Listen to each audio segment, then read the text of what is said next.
पूरे देश में किसान आंदोलन की चिंगारी किसी न किसी रूप में भड़क रही है। फसल के दाम का मुद्दा हो या लगातार बढ़ती महंगाई, किसान संगठन आवाज उठा रहे हैं। ये 4 तस्वीरें हैं कोलकाता में किसान रैली की, रतलाम और बुलंदशहर में किसान महापंचायत की, तो विदिशा में किसान आक्रोश की।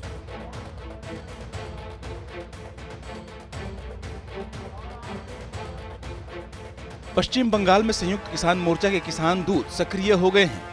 कीर्ति किसान मोर्चा ने कोलकाता महानगर में बीचों बीच बड़ी रैली बुलाई।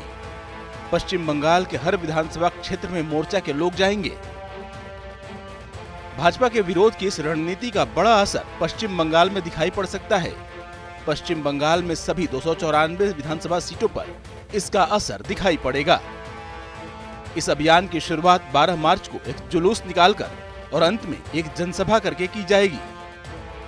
13 मार्च को कोलकाता में किसानों की एक बड़ी जनसभा आयोजित करने की रणनीति बनाई गई है। मध्य प्रदेश के रतलाम में हजारों किसान कांग्रेस की बुलाई महापंचायत में आए।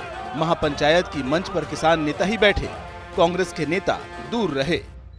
कि जब तक ये काला कानून केंद्र की सरकार वापस नहीं लेगी तब तक हम लोग इसमें संघर्ष करेंगे। उसी संदर्भ में समूचे प्रदेश में किसान महापंचायत आयोजित करने का प्लान भी हमारी पार्टी ने किया। बुलंदशहर और विदिशा में भी किसान आंदोलित हैं। खेती में हो रहे नुकसान और बढ़ती महंगाई के कारण किसान बहुत दबाव में जी रहे हैं।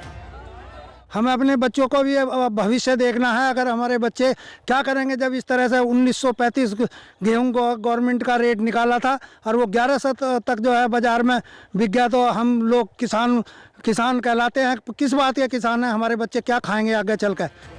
हालात ये हैं कि फसल की सही कीमत नहीं मिलने पर किसान अपनी फसल को रौंदने में भी संकोच नहीं कर रहे। इसी को कहते हैं जोरी और सीना जोरी, जोरी सीना जोरी इसी कहते हैं। बारिश साल डाल रहा है, बारिश का भरोसा कर रहा है। हमारा किसान पिछली साल भी कोरोना काल में पिटा है, सोयाबीन की फसल नहीं हुई है। इस बार जो जैसा तैसा उसने फसल पैदा करके आज तेली मंडी कराने की कोशिश कर रहे थे लोग, तो इन लोगों के इतने ज़्यादा भाव बढ़ रहे हैं। हमारी संसद मंडी का माहौल ज़्यादा खराब है। सरकार को किसानों में बढ़ते इस असंतोष और आक्रोश को समझना होगा और इसके उपाय भी ढूंढने होंगे।